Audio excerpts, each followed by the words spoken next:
So now we are excited to welcome our underwriters that have given up their time today. And that's going to be Sharon Steiner from C&B Bank and Larry Crabtree from Homespire Mortgage. You guys want to come up? I'll let you each introduce yourself first and tell a little bit about your background and experience.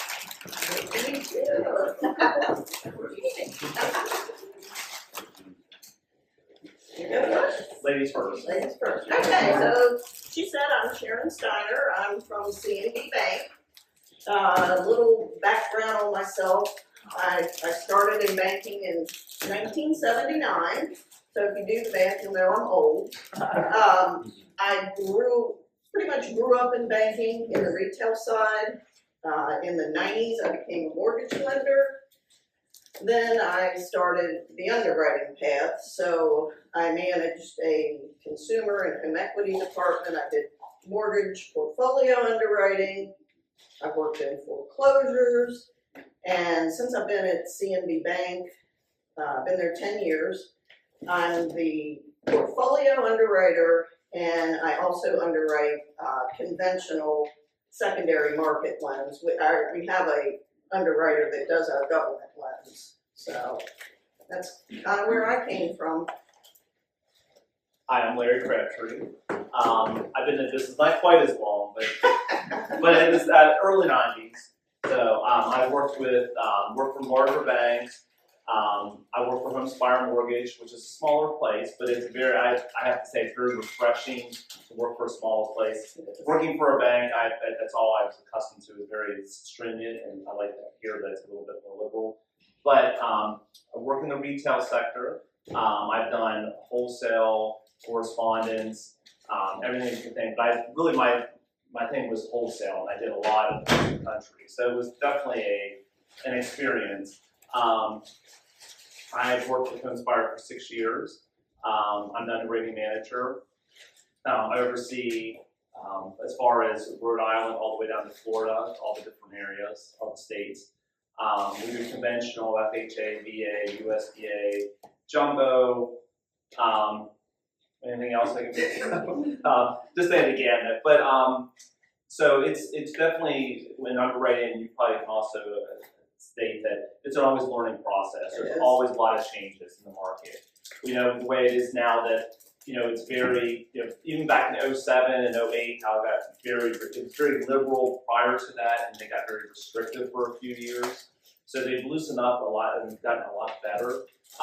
But based upon trends, it just all depends on what's going on. So it's always a moving target with underwriting, which makes things much interesting every day that you log in and look to see what the updates are. So yeah, I enjoy my job, and we'll go from there and answer questions. So we have prepared a list of questions that we're going to let each of them answer, and then if we have some discussion as this goes. So the first question was, what does the underwriter actually review? Everything. Everything. So we actually review a lot, and I'm not very vague, but we want to see the repayment. We want to see that, the collateral piece of it. I even do the 5 C's, but really what we want to make sure is this person does it meet the guidelines of our investors or agencies or whomever that we're working with. We want to make sure that the property's in good status, that it's feasible to be livable, is it legal, a variety of things. Is the value there? We want to make sure of continuance of employment with their current job. We also want to make sure that their credit, it's for repayment purposes. And then we also look at assets. Are they saving? Their savings pattern, is there a gift, or do they have to repay things, or any additional debts?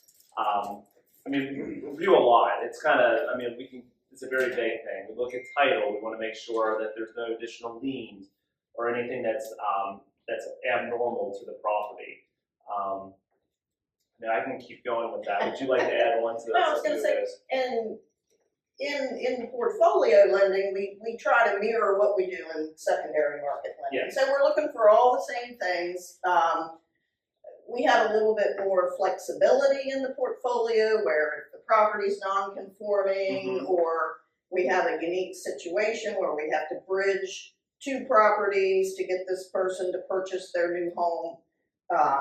We have that flexibility with our portfolio. But again, we're looking at the same things, just a little bit more flexibility in portfolio lending. And what we're really asking for is our partners, our agents, our loan officers to be able to ask questions up front. So when it comes to us for the initial approval or the clear close, we want to make sure that all those things have been addressed. There's only so much that you can provide to us without giving us the full picture. In underwriting, we don't always want to assume. There's a lot of times that you'll read something and you have a whole other picture like, oh, they have child support, they have this and that. And then somebody gives you a very valid reasoning why there's a deduction or why there's certain circumstances. So a lot of times it's kind of a mutual, I wouldn't say agreement, but it's a mutual kind of relationship that we have with all parties. It has to be seamless from the day one that you talk to your customers and it comes to us. Because all we are, we're behind a desk, just taking the assumption. So the more questions that you ask, the more documentation you provide makes our lives so much easier. And 9 chances out of 10, after you pick up the phone and talk with whoever party that you're working with, it's usually easily resolved. Because I don't know about you, but your mind always wonders when you look at something like, is this truly going in a situation? And that's not always the case. So it's more of a relationship between all parties. I'm not shy picking up the phone, talking to the loan officer, or even the agent, even if I have to. So, or the title company or the appraiser. So I'm not fearful picking up and having a conversation with them. Yeah, and the more information we have as underwriters, the quicker we can get through it and get that customer to the closing table. And there are certain transactions that are very, very dicey where we have to, as a lender, as an investor, we have to make sure that they meet the specific criteria with all of our investors, or with them. So sometimes is your DTI really tight? Is your value kind of questionable? Do we need reserves? Do they need to verify their housing history? There's a lot of little things that we have to make sure of. Because there's people behind us looking at our work also. So we have to make sure that is this loan truly going to be a saleable loan at the end of the day. So if you're doing a government loan, you're at a 56.9, you're praying to God that the taxes don't go up or the HOI is in, or little things like that. So it's one of those things where it's we have to know a lot. It's a balancing act with everything. Next question, why does the underwriter look at the appraisal? Well, we have to make sure that, it's conforming when we're doing a conventional loan or a government loan. It has to meet all the standards. There aren't any red flags or, trends in the market that might, take the value down or, is there any repairs? A lot of times too, we have to make sure it's a legal property. Right. We also have to make sure that when we're looking at it, are the comps that you're providing, are they suffice? Like I literally had one last night I was looking at. The home is 1,200 square foot. Well, they were giving me properties of 2,200, 2,400 square foot. It's like apples and oranges. It's very challenging to be able to determine the value of these situations. If you have a condo, are they pulling everything out of that particular condominium? Or are they going outside somewhere else trying to bring in the value? Or is it, set on a little island, when I say island, like there's no other comps that are very, they're pulling everything directly out of this condominium. So that value, this property could be worth $400,000 and everywhere else around it's like $150,000, $200,000. Well, that could be an issue for saleability purposes. There's also other things too. There's if there's deferred maintenance, if there is anything, water damage, like there's little things that appraisers will put up, like, water, they see water dripping from hot water heater, or in the basement there's moisture, mold's a big thing. A lot of the government, they're very particular about termite damage, the roof. It's a multitude of things that can happen. But we really want to make sure, and distances between well and sewage, then we have to make sure that they know it's a legal distance between that. Which most of our appraisers are really good because they state that they meet HUD requirements, like I'm using FHA as Right. but a lot of times they'll ask to validate that, they meet HUD requirements, because God forbid that our customer wants to sell that property eventually and they gotta follow this money if it doesn't meet those particular requirements. And as we all know, their appraisers very particular about the requirements. They can be a little bit picky. Conventional, we have a little bit more, there's a little bit more wish-wash, I'm not gonna say wish-wash, but there's a little bit more gray area for them. Just word of advice, a lot of times what you'll see, and I know loan officers are catching this, is that appraisers, and I don't know what it is in the last 12 months, have put in a lot of things as is, but then they're listing, especially in conventional, they're listing all the additional things that need to be brought current, like deferred maintenance, or drywall, or damage, or no carpeting. I've noticed that a lot. And I think a lot of that is the appraisers they're putting it back on to the lender to determine whether or not it suffices or not. So when you come back, the loan office gets the appraiser, hey, guess what, it's as is. Just make sure that the appraiser has looked at that, the underwriter has looked at that to make sure there's nothing else that's outstanding on there. It might be little things, but it could be a bad thing to go back to your customer and state that everything's good, and then 2 days later, oh, by the way, we gotta go back to the sellers and get this repaired. So that's just be very cautious towards that. So that's why it's important when we get the email that the appraisal's been received, but subject to underwriter review, Yes. that you let everybody know that the underwriter still needs to look at it. You may not be 100%, Correct. approved. And also know too that a lot of times the underwriter doesn't necessarily know that particular area. They might know the region, but they don't necessarily know like that neighborhood or whatever. So we're leaving a lot of responsibility up to that appraiser to inform us of everything. So that's really the biggest thing that we want to make sure of, is that that our appraiser's giving us the full picture and not trying to pull in one neighborhood and not giving the whole thing to us. So. Let's see. Why does the underwriter sometimes come up with last-minute requirements? That was my question. I knew my guess the last one. Just to mess with you guys, that's all. We have nothing else That's to my do. number one question. Well, one thing can trigger another, Mhm. and it might be a condition that's, we've requested, and once we receive that item, then it triggers the next thing. So that's what happens in our shop more Yes. often than not. Yeah, we try, yes, that's exactly the case. Yeah. So a lot of it is, and I'm not putting onus on one person, I'm not here to point fingers at anybody, but a lot of times it's get those things up front. Right. Like get things, don't, and I'm not saying you in particular, but just in general, and it could be the processor, it could be the loan officer, it could be the agent, whomever the party is. Don't give us 3 days before closing, and we open up let's just say bank statements, because a lot of times on our shop is assets are kind of the last thing, because a lot of times you have your E&P withdrawal, you have your gifts, you have all those items, and we pull it up and oh, there's an auto loan on there, or we also pull a monitoring system that goes through and that lets us know after you pull the credit that if there's any inquiries or additional debt. It would blow your mind sometimes. People go out and buy cars right before closing, it drives you crazy. Or, oh, I took out money on a credit card. I took money out on a credit card because I'm thinking I'm going to use that for my down payment. Well, you can't do that. It's unsecured funds. VA is the only one that allows you to do that, but you don't see that too often. But you want to make sure of that. So that's a lot of things.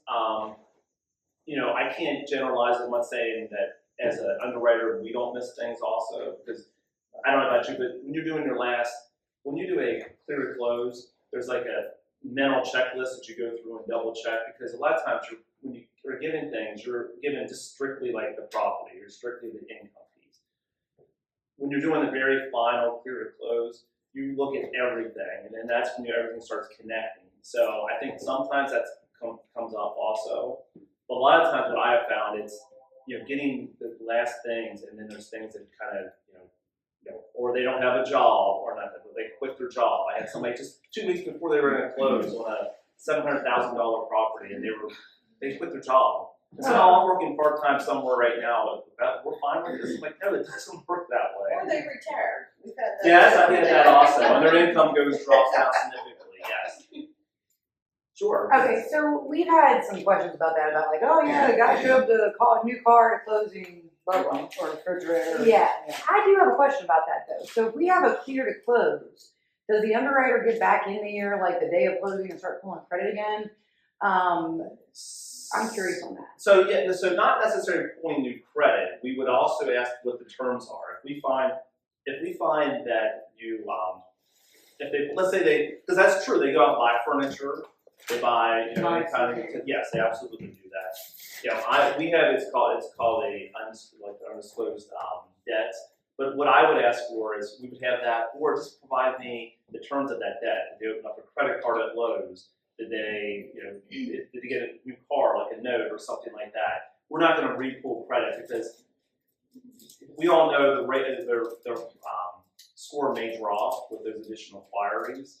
But as long as we know that particular thing, if we get the terms of it, I'm okay with that. Yeah, we pull a pre-closure report. It's not gonna hit their credit score, and so anything, and it's, you know, getting close to the settlement date, but it's gonna uncover those things. Correct. So clear to close doesn't necessarily mean like, is that, my question, I guess, is like that final, or is it like day of closing or day before? No, I can see I can clear to close a loan within, like, you know, let's say a week before closing. Right. It's fine. I'm done with it. I don't want it. I mean, knock on wood. I don't want to see it ever again. Like, in the sense, if you just want it done and over with.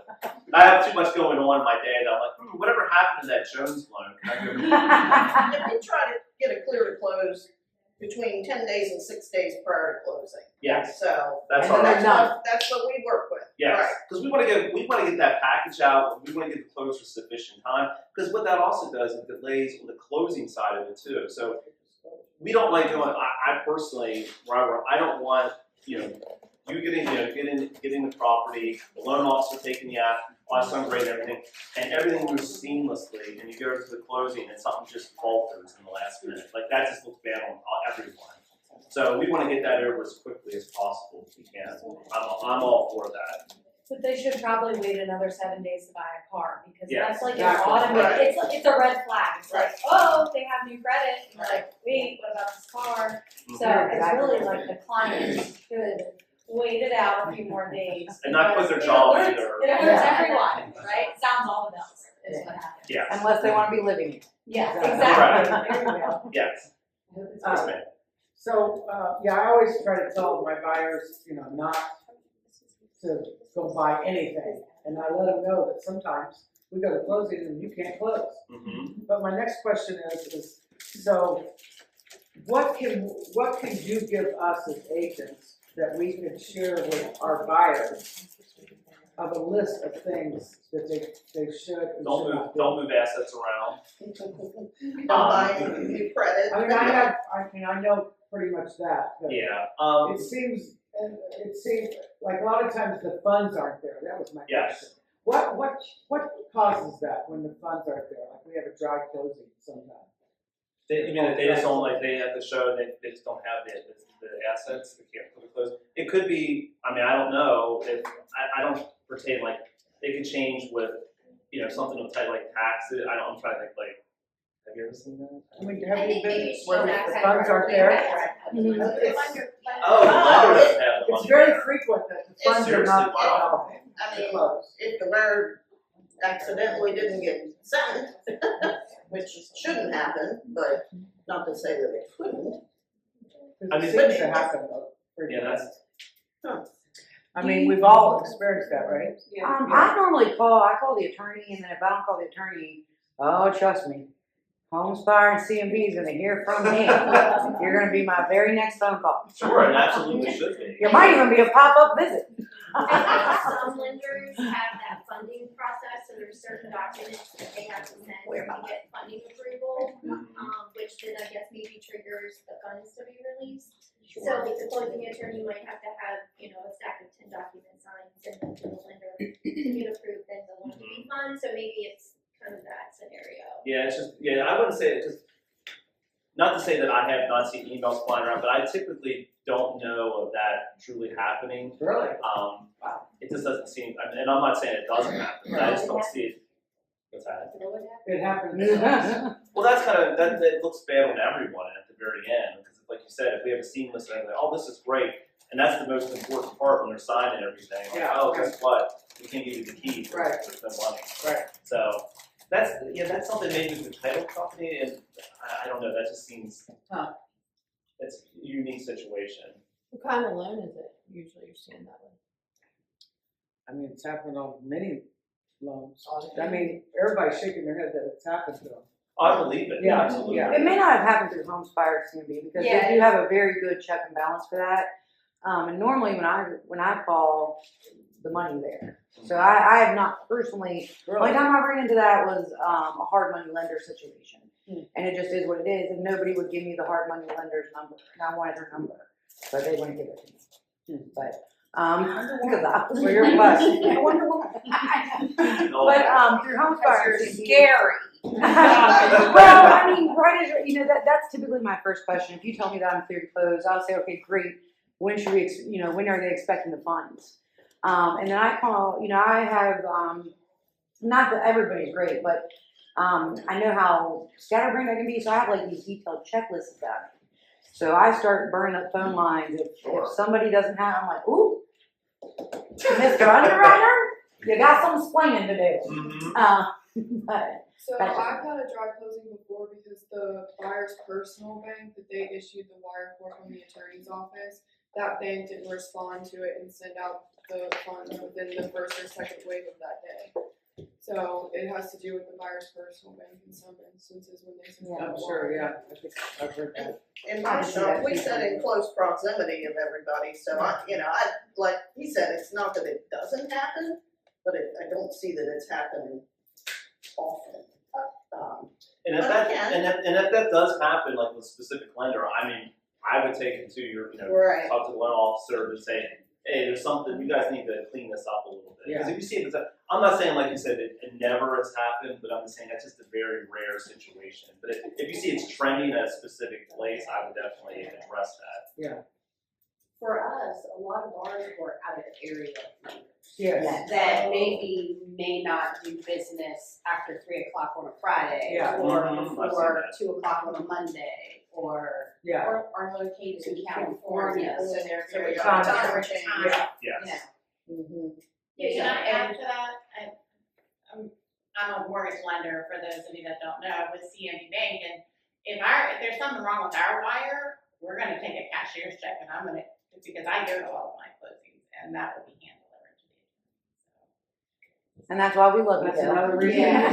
CMP, right? So, one of the things is that's why we always try to stress to our buyers, to use somebody local. A local. because we can reach out and touch it. if we need Yeah.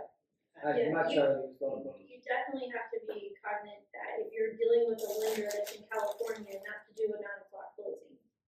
Yeah. Because Yeah, they're that's a not good even point. gonna be, open if you have a problem. So that's some things that you don't think about till it happens. Yeah. And then, you're not gonna get anybody on the phone Not anymore. or maybe not have the funds. So that could just be a couple tidbits. I think you kind of answered this one when we talked about clear to close, but it was one of the questions was, can the underwriter actually disapprove once approved? And how does that work? So, yes and no, but most of the time, there can be. So just to kind of just be very, so I have some loan officers that'll send over a very light package, don't not give us all the information. And then I have others that, do give everything they can and then some, and then that's how we kind of clean it up a little to make it, more presentable. But, so if we go through and we approve it, there could be other things that come into it. Let's say it comes out on pay stubs, and you look, and this has happened before, you have they just provide W-2s and a written UE or something like that, but we get pay stubs in for some reason, and there's a debt that they have, or I keep bringing up child support, because that always seems to come up last minute, that comes in the situation. How we have it is, if we pull that approval for any reason, as a manager, the underwriters bring it directly to me to figure out, hey Larry, we got this, we really need to, figure this out. supposed to close in 2 weeks, and we need to get this done. Is there any way we can get this to work? So we have like levels of management to be able to determine, can we get this to work? Because it doesn't look bad. It looks bad on everyone when we come back and say, oh, you get all say, everything's in moving trucks and we're ready to do this, and we're like, oh, guess what? We got to pull that approval back. So it's not. I don't know anybody that enjoys that at all. That's probably the most awkward situation. Does it happen a lot? No, it doesn't happen a lot, but there are times that happens. Or let's say we get the appraisal. Let's say one of the last things, the appraisal comes. Sometimes it's always evidence and appraisal. Sometimes they come in later. We get the appraisal and the property is atrocious, or there's no carpeting. There's I've seen it where the kitchen's gutted. Where we just can't do it. So then that's when we have to kind of pull that approval. But it's as our commitments go out, it's subject to an acceptable appraisal, it's acceptable asset. So per se, like credit-wise or anything that way, there's no reason why we should be pulling it, because that's something that the underwriter already knows about. And sometimes quirkiness. So if you probably heard us, you probably have spoken to loan officers or underwriters, they talk about the AUS, like with Fannie and Freddie, running the AUS, like, oh, I got an approve or I got an accept. Sometimes for any reason, we don't know why. It could be the amount of reserves that we have. It could be that the taxes have gone up, and we had a 46 debt to income, and now it's at a 47, and now we're getting a referral. So then we got to figure out how to put it back in line to get that approved. There's other options. We call it automated and manual. Automated, you can go up to, on a conventional, on a Freddie, up to a 50.49 DTI. With government ones, you can go up to a 56.99 on FHA, and then on VA, it goes by residual, so you can go as high as in the 60s if you really need to for debt to income. We don't like it, but it can happen. So we have that kind of space. Now, if we do it as a manual, where you do not get the automated approval, you are limited to, like, for instance, FHA allows you to go up to 50%. A VA, you can go up to around 45%. Conventional, it's 43?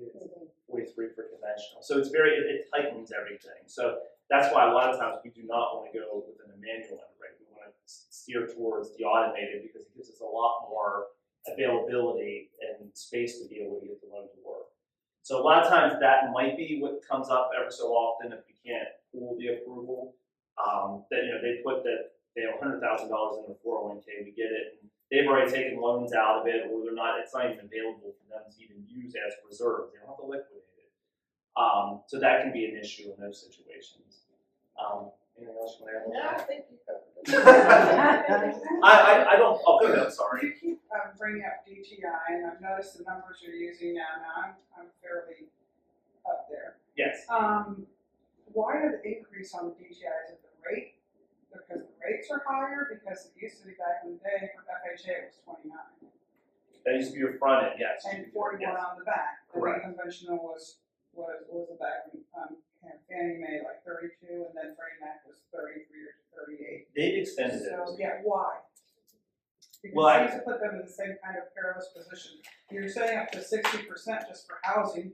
They got to feed their kids and work. I'm just saying. I'm questioning. Is it because rates are higher now? No, it's been like that for a while. They've extended. Yes, I agree. Throughout the years, they've extended, because when I started, it was all manual, and it was like you can get over 41 as your debt to income. So as times progress, I guess they take this. I don't necessarily agree with somebody closing with a 60 DTI and thinking they're going to be able to pay for everything, or people closing with $400 in their bank account. You're like, how's that going to work out? But for the agencies, they were saying that they can go up that high. They feel like the risk is substantial. I guess they've done enough info. They know more than what we would know. But saying that they do perform. I don't know how to answer that question, because to me, I think it is. It gets a little dicey when you get those debt to income that high. Yeah, It because really you're does. under gross income. That is correct. So that's why VA makes a little bit sense. Right? They have residual. So what they determine is that you have a family of 3, and they would say in our area it's like $884. At the end of the day, that's what, when you close at the end of the month, you can feed your kids, pay utilities for $884. Good luck with that. Yeah. But that's really what that's truly what they're looking at. And I don't know how they determine that, but now a lot of times too, that we'll find out that with higher DTIs, not saying that's always the case, it always seems to maybe be they would have a second job that they're working that we can't use because they haven't worked with us. Compensating factor. Yeah, or there's somebody else looking at. Qualifying spouse or something. Correct. Yes, exactly. That's the case. So I feel a little bit better when we have those comp factors. I try to get more picture, but the problem is if I'm doing it on an FHA and I get a 56.9, and then no reserves and I'm firing and approved, I mean it's hard for me unless I can't turn it down. It's just kind of it's not fair because if I do that to one person, I turn it down. I can't decline it. I would have to decline everybody at that. Right. So yes, ma'am. Just because you said a phrase that I'm kind of thinking about lately, for manual underwriting. Yes. So I've had a client that basically just got their credit where it needed to be, but there were other contributing factors like job hopping and That's a big one, moving yes. to different states and all this other stuff. We did get a denial through one lender because the computer didn't like this client. And I can respect it, but I also know that there's a way to manual underwrite. There is. Because our credit is now where it needs to be, our income is now, and then listen, I went back to this client, I was like, listen, I just sent you a Facebook friend request, because if I even see you to order as much as a piece of pizza, I'm slapping it at you. Like, I mean, you've got to stay focused. Sure. I'm really not going to do that, don't report me. I'm already now. But my frustration is that I know, or at least I feel, that she could be manually underwritten if the computer rejected her. And I wasn't sure if that you guys did manual underwrites. Yes, we do.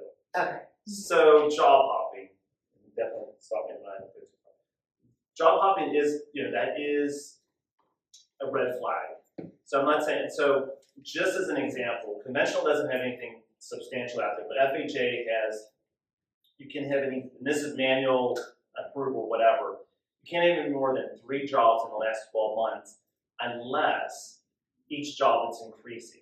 So if they were paid $12 an hour, $14 an hour, $16 an hour, you can do that. Get an explanation from the customer. It's got to make sense, and they can't just. When I say, I'm just making it very vague. I don't know what the whole risk of the loan is, but if I'm looking at it and you're trying, and that person just started 2 months ago, I'm going to have a difficult time with that. But if they jump jobs and they've been at their employer for 6 months, and it makes sense that they're increasing their earnings or there's a good explanation, we can allow, like when I say allow, it makes sense, and we can look at that way. I mean, without giving like so much, what's how like the job? So they're staying within the same industry. Okay. So they're not That was moving gonna be from my industry to question, industry. Yes. So that was my understanding too. I said, well, I believe that you can write a letter of explanation on that. Okay. However, the current position that they're in, they have not been in this position for longer than 90 days. It's full time, but it was a pay increase for them. Okay, good. So the position prior to that, I mean, I understand that we have some challenges, but if you want to be a homeowner, we're here to make that happen. And correct. but she, I guess, I don't know, like it's been like a couple months here, a couple months there. I think it's just been a new area, new fitting. No, just one gap. I think it was one gap for 30 days from when one ended to the other one started, which was a miscommunication because they didn't realize that the training class was starting XYZ. But I feel like she could be manually underwritten. I'm not sure if she can. Jack.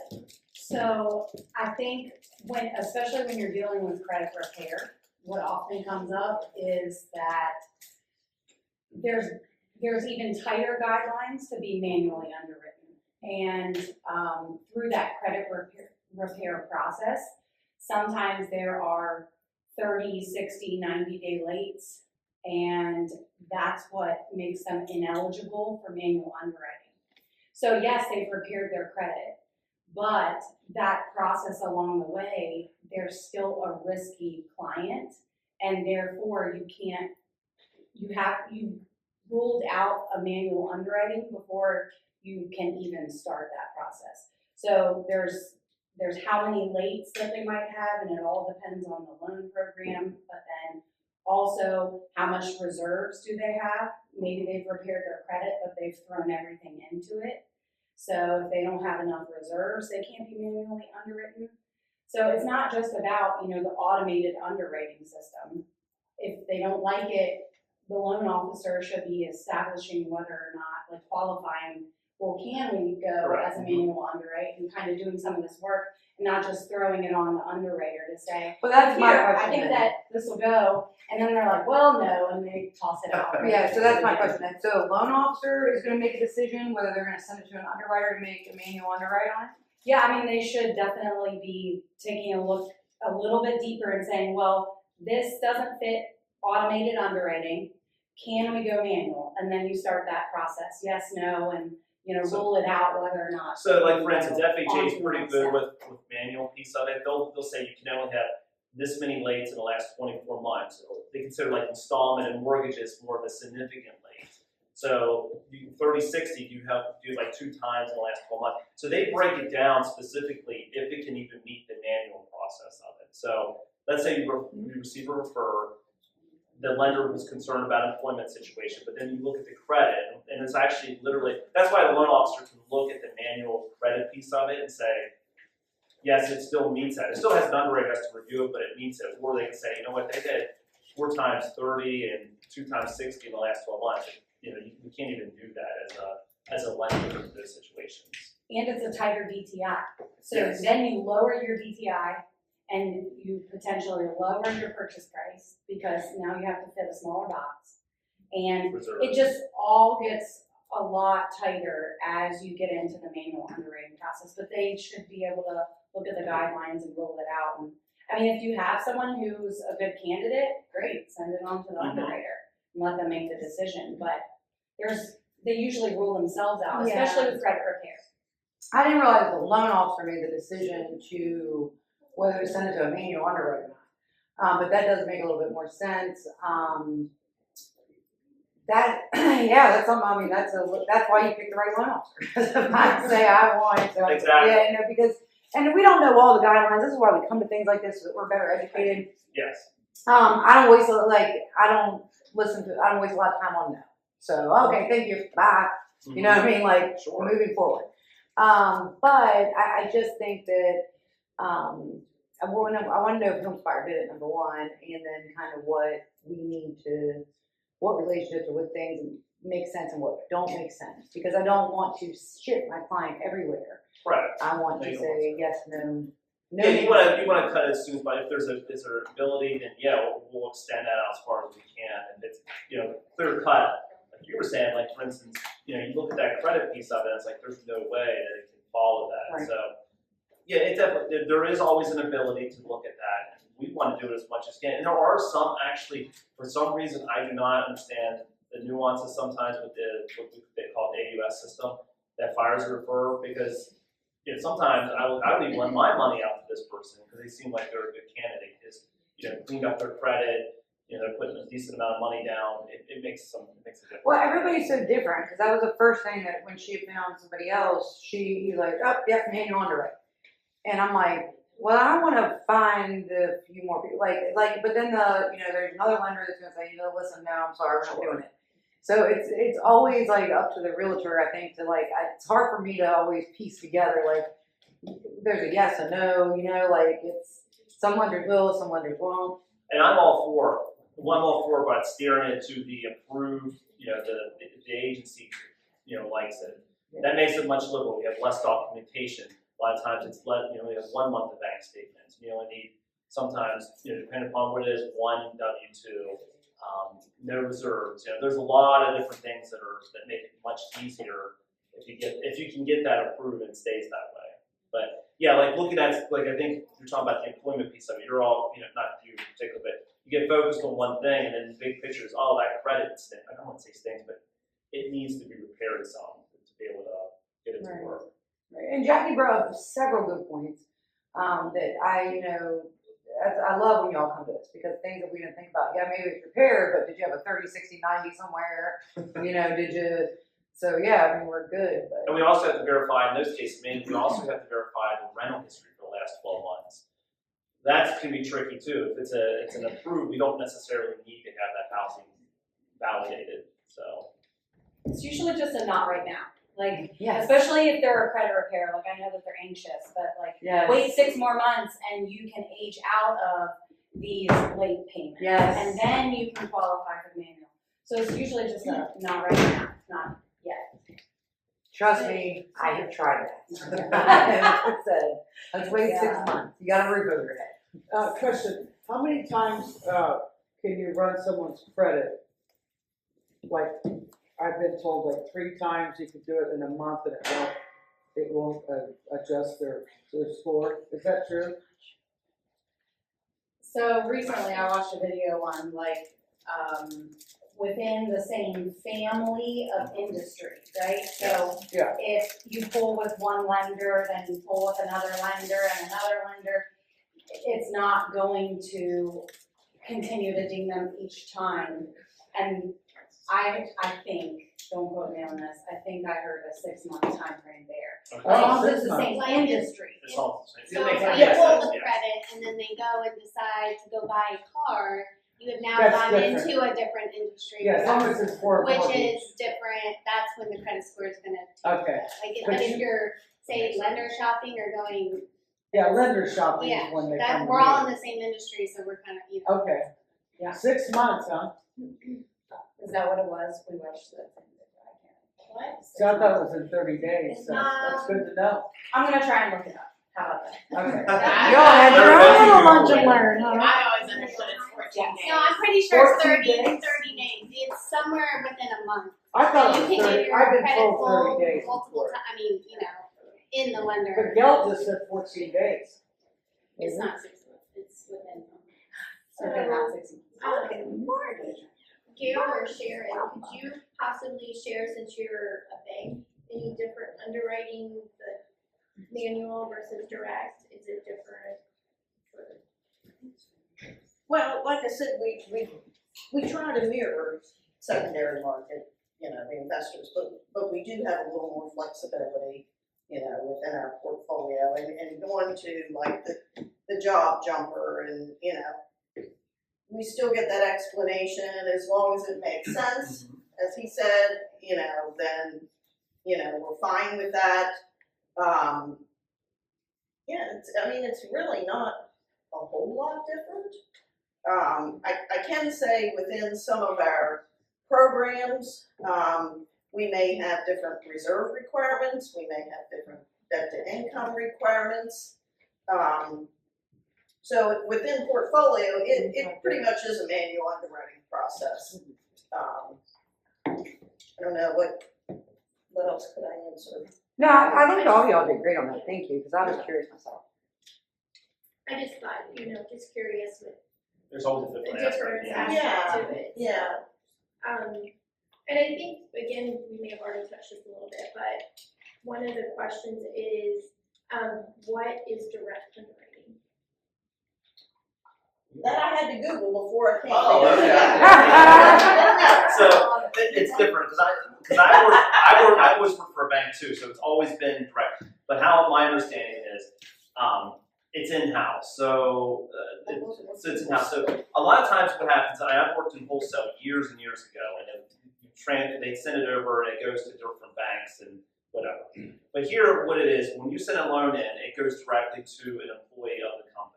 We work it direct. We don't send it out to another, like a sub lender, or we're actually delegated as a company, which means we can sell it directly to Freddie, Fannie. We send it to our, for FHA, USD, all that. We can sell it directly. There are some places that are non-delegated. The reason I know this is some of our jumbo lenders, they are non-delegated, which means we underwrite it in-house, and then we have to send it over and let another underwriter review it.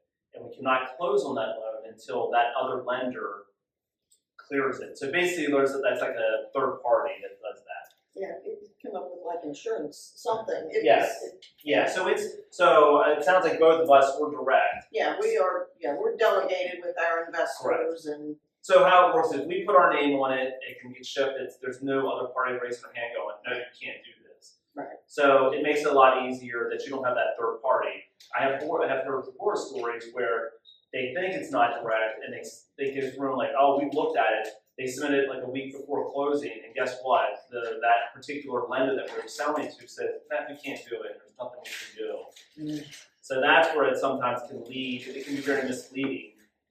I don't know about you, but if you had a contract and you're closing within a week or so, and somebody comes back and says, sorry, we can't, there's nothing we can do, that would be very frustrating. So it's one of those, so that's one of the things, if you're talking to a loan officer, make sure that, I thought that was a good question, because I don't think everybody really knows truly, what direct means in that case. But, if we both put our name on something, it's good to go.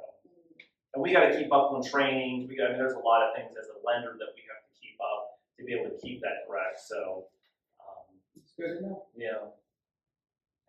This one wasn't on the list, it just popped in my head while I was here. So sometimes we get that happy email that says the appraisal's been waived.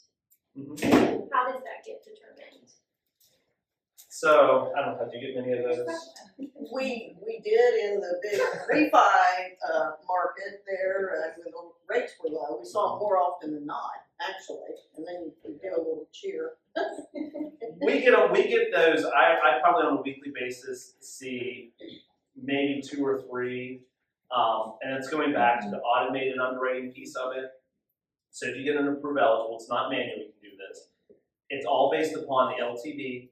It depends on the zip code and the property. Because what happens is, and it's only for conventional loans it does that. No other, the governments will not waive the appraisal. But what my understanding of it is it determines, we call it the UCDP. Right. And what that does, it takes in all the values. So anytime we get the appraisal in, all these loans that close, Fannie and Freddie keep that. And they see there's a trend, like let's say for instance for that street or that community, that property values are $350,000. If a person's gonna, if they put down the appraised value or sales price is $350,000, they're gonna look and say the person's put 20% down, what is the true risk of this? Now I can't tell you whether or not that's guaranteed that you're gonna get that. It's hit or miss. But it determines, Fannie and Freddie have like this super a system that determines about the risk with that. So what I have found too, and this is something that your customers, when I find that a lot of people do get these, especially on refis, I don't really think it's a big deal to get those. But on purchases, what I found is we do get waivers, but a lot of times that borrower wants an appraisal on that property. Because I don't blame them. If I'm going to purchase it, I kind of want to know what the value and what the condition of it is. So I've seen both sides. Some people have gone out and said, I'm just going to go ahead and purchase it and just go with what the value is. And then others say, you know what, I don't care that it's a waive. We're going to get an appraisal for it. So I don't know if that really, hopefully that answers the question a little bit in that situation. And to add on to that, when do they determine that they can do a drive-by appraisal versus going in the house?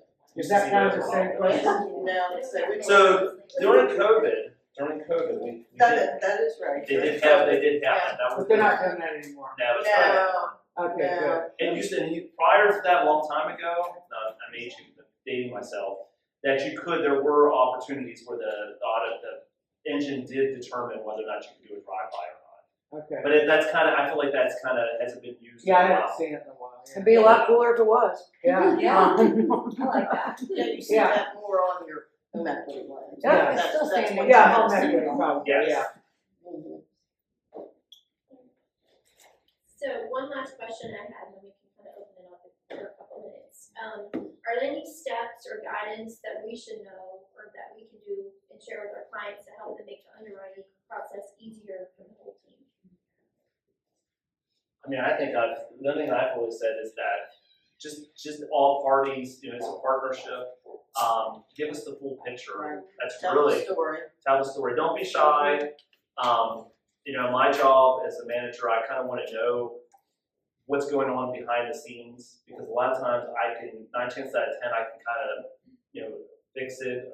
When I say fix it, to be able to resolve it instead of finding middle of the process or at the end of the process and that situation comes up, because that's all you need to find something that comes up at the end and like, well, I didn't know about this.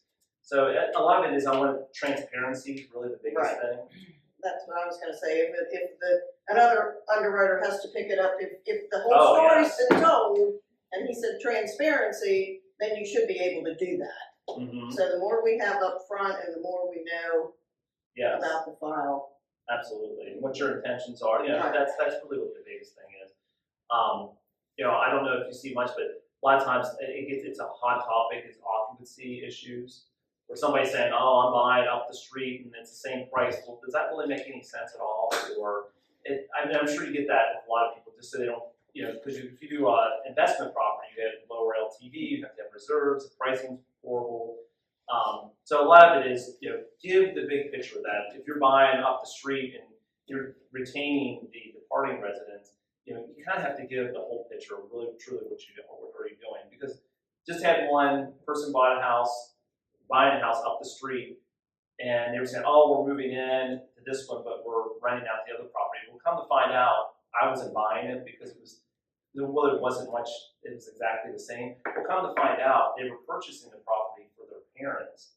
Well, Fannie allows you to buy a parent home for qualify. You can have 2 owner-occupied properties, and you can do it for their parents also, which they did not know that and was able to work in that situation.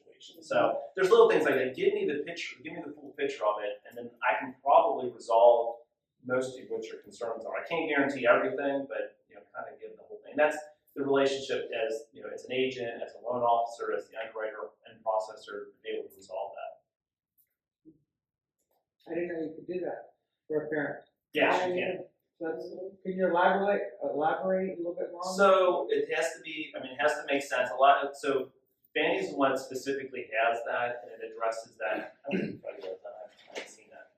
So Fannie it states that you can't have like other properties. It has to make sense. And I usually have a letter from the parent stating like, I'm on Social Security. They can't qualify for the primary residence. So, but you get primary, you get the full LTV that you can. There's nothing really unique about it. Just you got to qualify that both our customers have to qualify for not only their current owner occupied, but the one purchasing for their parent. So, but use their income for Social Security. Yes, use their income. And all that. Okay. Do the children at that point have to put down more because they're purchasing a second home? So it's like truly a second home scenario? No, it's an owner occupied. You can do up to 90. You can't do 97, but you can do a 95. So you don't see it very often, but it does come up. Like I think one I had not that long ago, and I threw that out there because not everybody knows. Think about how often people buy properties for their parents and qualifying with both of them. But it does happen. It's going to happen. Can I charge them rent? Yeah, I don't want to know like my mom I don't want to see a lease in there. That's the same. I remember when she spanked me when I was 12. Yeah, exactly. Increase the rent. Can it work the other way, with parents buying it for a child? If the child is For an disabled. adult child that, may need that little extra assistance, can't, It's more of if the child is disabled as an adult, yes. They can do that. Not an able child, huh? No, not an able child. That explanation is going to have to be go to the tax office too, because the tax office is going to question why you have 2 owner occupied. Well, I agree. Now that's a whole other ballgame. Oh yeah, sorry. Yeah. You're an underwriter, my bad. I don't IRS. But just in case you do love your mom that much. Yeah. Any other questions? I think this was awesome, because I think, we portrayed the underwriters, like, they're right back there, looking at the files, picking through them, like, what can we find? Yeah. It's kind of like the Wizard of Oz. We're behind that Yeah, wall. but, I think they've shown us that's not what they're looking to do, they're looking to find ways to help us get our clients to the. We all want to close, right? Yeah. And that's how it keeps the lights on. We want to make sure everybody closes. So we think of underwriters as like, the bad people, And when we're hosting things like this, and we're listening to, we have several amazing loan officers here. We got Jackie here, we got Dale here, we got underwriters here. When we continue to ask questions like, how do we you know, what happens here, what happens there. I don't know about y'all, but this is how I do it. I come here, I learn from you, and I take it back to my client. So my whole job, my whole commitment is to set my client up for success. Yeah. Hey, guess what? So what's your situation? There's been times as a listing agent, I've talked to buyer representatives, and I'm primarily a buyer agent. Man, if I get a listing agent, I get listings, y'all can't get smart with me. I feel like I'm a dog. But it baffles me that they don't know anything. Like, oh, okay, great, you know, or just common conversation. Where, I don't know, something, where do they work? Oh, I don't know. You don't know. Like, what did you all talk? Like, oh, okay, great, so do that. Like, but they know so very little about their client, when in reality, we should be really focusing on them, and we should be taking stuff that we're learning here today. And be like, I know you're gonna need 1 month worth of underwriting, perfect information. If you need to be managed underwriting, well, here's some of the guidelines that I'm thinking. I'm gonna let you speak to the loan officers because they are the professional, but just prepare your client for success. I know I need 1 month of your pay stubs. I know I need 2 months of checking account statements. I need, make sure all your pages are there, because I was burning my lender up, because I was like, listen, and no, listen, don't believe any reputation didn't work. But I promise that you're going to explain to me why I've had 2 clients come back to me and ask me for 2 things that you've already received. Sure. So either you're going to explain it, your loan process is going to explain it, or your underwriter is going to explain it. But somebody's going to explain it because you've inconvenienced my client. Yeah. And they're like, oh, well, they didn't have certain page with it. And that does frustrate me on a lending. I'm sure you guys are perfect. But on a lending perspective, I want the explanation to my client because I want my client is my baby. Well, and that's part of the lender to be calling the client. I know at Homespire we're calling the client if they turn in their documents and they don't have all of them, or they're blurry, or they're, you know, Right. we're calling them to let them know, hey, we need that. It's not your. Well, yeah, but I would just encourage I you would to be like to be successful as a realtor to say, I know you need that. So I would encourage realtors to say, okay, make sure when you turn it in, it's PDF format, it's not screenshot on your leg. You know, make sure that all your pages are there.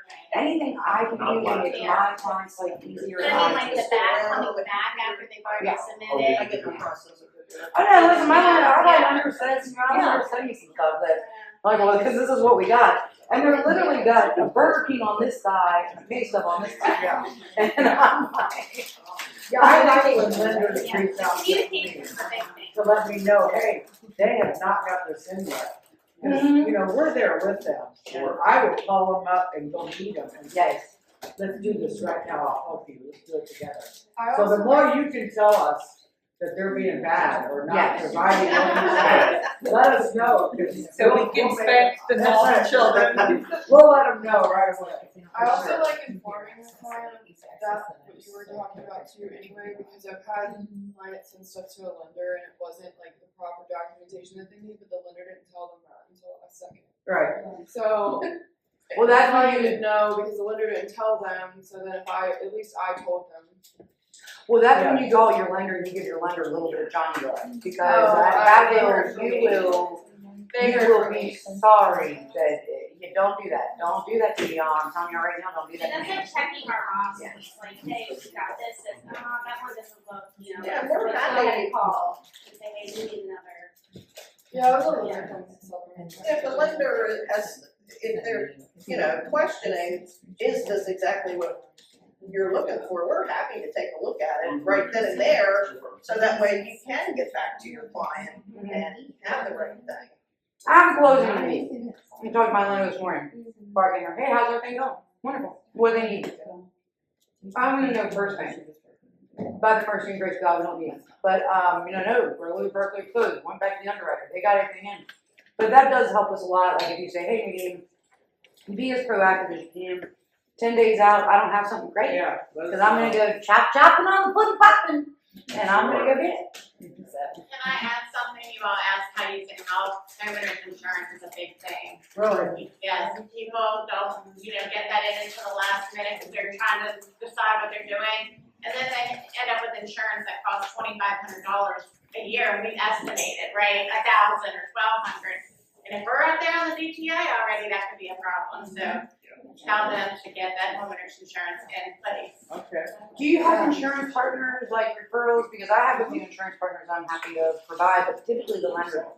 Yeah, I mean, I usually refer 4 or 5, I have a list of 4 or 5, but yeah, absolutely. I know at Homespire, when we're looking at all of this, we see that. We have options and we pick. And it's done.